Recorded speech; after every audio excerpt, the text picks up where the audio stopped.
Back with you now at 9:25. We're back with Lieutenant John Vincent and Captain Paul Timmons with the OHP this morning with our ongoing conversation about these new ERAD scanners. Want to get to our viewer questions that were sent in. This first one is from Eddie Seatbolt. He asks, does this technology store your information or is it purged afterwards?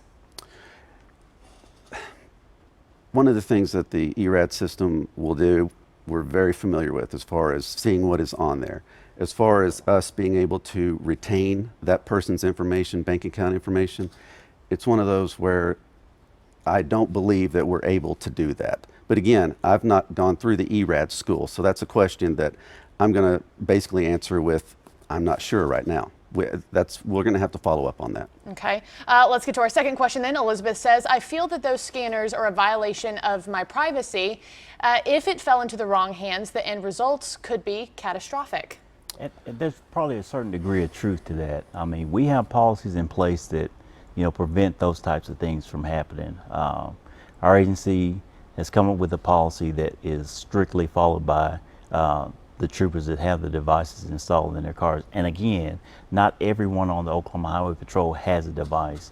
There are only 20 in use out there right now. And there are strict guidelines that they have to follow. And there are checks in place to make sure that they're following the policies and following the rules that are in place to make sure that none of that stuff happens. Okay, and all of the troopers that are in possession of these 16 or 20 scanners have gone through this ERAD schooling system. That's correct. Those people are, okay. Yes, ma'am.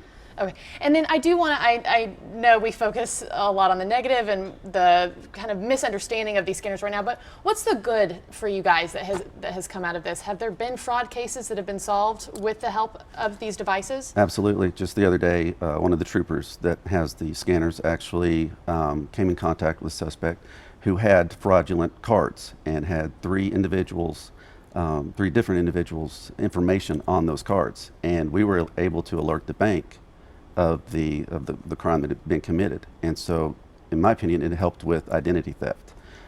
We've also had other cases where the same thing, we have found fraudulent cards. Okay.